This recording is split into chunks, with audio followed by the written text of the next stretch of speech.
લશ્કરી વિમાનો માટે ઉત્પાદનની સુવિધા શરૂ કરવામાં આવેલ છે, જે સંરક્ષણ ક્ષેત્રે દેશની આત્મનિર્ભરતાને મજબૂત બનાવશે. માનનીય અધ્યક્ષશ્રી, વિકસિત ભારત 2047ના સંકલ્પને સાકાર કરવા માનનીય વડાપ્રધાન શ્રી નરેન્દ્ર મોદી સાહેબ દ્વારા પ્રેરિત જ્ઞાન, ગરીબ, યુવા, અન્નદાતા અને નારી શક્તિના વિકાસ પર ધ્યાન કેન્દ્રિત કરવામાં આવ્યું છે, જેથી આ સંકલ્પને સિદ્ધ કરવામાં ગુજરાત મહત્વનું યોગદાન આપી શકે. માનનીય અધ્યક્ષશ્રી, ગરીબ અને વંચિતોના વિકાસ માટે સરકાર આવાસ, અન્ન સુરક્ષા, પોષણ વગેરેને અગ્રિમતા આપે છે. આ બજેટમાં ઘરનું ઘર સ્વપ્નને પરિપૂર્ણ કરવા ગરીબો માટે 3 લાખથી વધુ આવાસો પૂરા પાડવાનું આયોજન છે. પ્રધાનમંત્રી આવાસ યોજના ગ્રામીણ, ડોક્ટર આંબેડકર આવાસ યોજના, પંડિત દીનદયાળ આવાસ યોજના તેમજ હળપતિ આવાસ જેવી યોજનાઓ માટે હાલની 1,20,000ની સહાયમાં મકાન દીઠ ₹50,000ના વધારા સાથે 1,70,000 કરવાની જાહેરાત કરી છે. માનનીય અધ્યક્ષશ્રી, પ્રધાનમંત્રી ગરીબ કલ્યાણ યોજના અંતર્ગત રાજ્યના અંદાજે 75 લાખ કુટુંબોને અનાજ વિનામૂલ્યે પૂરું પાડવાનું ભગીરથ કાર્ય અમારી સરકાર કરી રહી છે. વધુમાં ગરીબ લોકોની અન્ન સુરક્ષા માટે રાહત દરે તેલ, કઠોળ, ખાંડ અને અન્ય આવશ્યક ખાદ્ય સામગ્રીઓનું વિતરણ પણ કરવામાં આવે છે. પોષણલક્ષી યોજનાઓના અસરકારક આયોજન અને અમલીકરણ અમારી સરકારનો મુખ્ય ઉદ્દેશ રહેશે. પોષણ અને તંદુરસ્તી માટે અલગ અલગ વિભાગો દ્વારા યોજનાઓ અમલમાં છે. પોષણને અગ્રિમતા આપતા આ યોજનાઓ માટે ગત વર્ષ કરતાં 21% વધારાની સાથે અંદાજિત 8,200 કરોડની જોગવાઈ છે.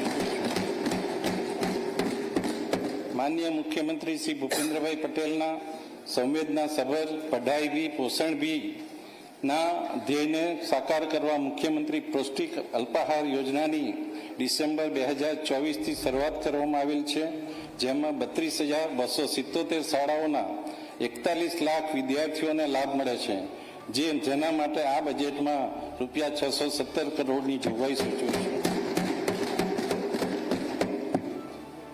માનનીય અધ્યક્ષશ્રી, પ્રાથમિક શાળાના વિદ્યાર્થીઓને પૌષ્ટિક, આરોગ્યપ્રદ અને સ્વાદિષ્ટ ભોજન આપવા 72 તાલુકાઓમાં સ્વૈચ્છિક સંસ્થાઓની મદદથી સેન્ટ્રલાઇઝ કિચન ઊભી કરવા ₹551 કરોડની જોગવાઈ સૂચવું છું. બાળકોના પોષણ અને વિકાસને સુદૃઢ કરવા આંગણવાડીઓની ભૌતિક સુવિધામાં વધારો કરવા સરકારે નિર્ણય કરેલ છે, જેને વધુ કાર્યક્ષમ બનાવવા આંગણવાડી યોજના માટે ₹274 કરોડની જોગવાઈ સૂચવું છું. આ વર્ષે આપણે આદિવાસી સમાજના ભગવાન શ્રી બિરસા મુંડાજીની જન્મ જયંતિના 150મા વર્ષને જનજાતીય ગૌરવ વર્ષ તરીકે ઉજવી રહ્યા છીએ. આ ખાસ સંદર્ભમાં આદિજાતિ સર્વાંગી વિકાસ માટે ન્યૂ ગુજરાત પેટર્ન યોજના માટે 37.5%ના વધારા સાથે ₹1,100 કરોડની 1,100 કરોડની ફાળવણી કરું છું, જેનાથી આદિજાતિ વિસ્તારોમાં શિક્ષણ, રોજગાર અને માળખાકીય સુવિધાના નિર્માણને વધુ વેગ મળશે.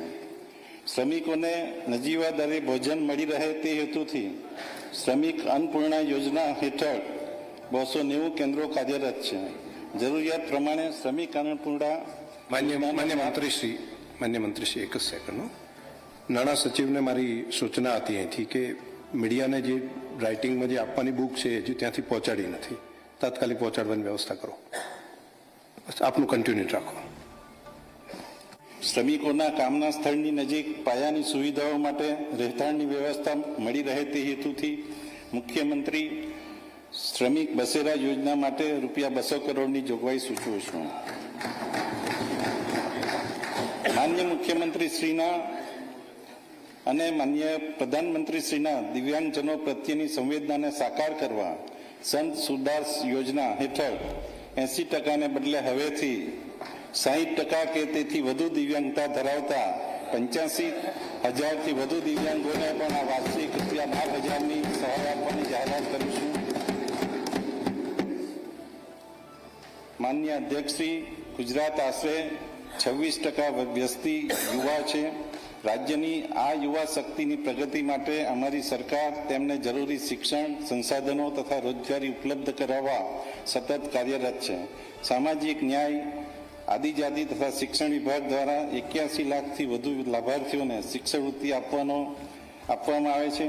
આ થકી શિક્ષણને સુલભ બનાવવા દરેક તબક્કે વિવિધ શિષ્યવૃત્તિઓ આપવા માટે રૂપિયા 4,827 કરોડની જોગવાઈ સૂચવે છે. માન્ય અધ્યક્ષશ્રી, યુવાનો ઉચ્ચ અભ્યાસ મેળવી શકે તે માટે અલગ અલગ 10 જિલ્લાઓમાં કુલ 20 સ્થળોએ સમરસ કુમાર અને કન્યા છાત્રાલય બનાવવામાં આવશે, જેનો લાભ 13,000થી વધુ વિદ્યાર્થીઓને મળશે. માન્ય અધ્યક્ષશ્રી, ખેલે તે ખીલેના અભિગમ સાથે ગુજરાતના યુવાનો માટે આંતરરાષ્ટ્રીય કક્ષાની રમતગમત સુવિધાઓ સ્થાપવાનું આયોજન છે. યુવાનોને વિવિધ રમતગમત સ્પર્ધાઓ માટે તૈયાર કરવા ઓલિમ્પિક રેડીનેસ પ્રોગ્રામ અમલમાં મૂકવામાં આવેલ છે. અમદાવાદ ખાતે સરદાર પટેલ સ્પોર્ટ્સ એન્કલેવ અને કરાઈ ખાતે આંતરરાષ્ટ્રીય કક્ષાની સ્પોર્ટ્સ સુવિધાઓ ઉપલબ્ધ કરાવવામાં આવશે. આઈટીઆઈના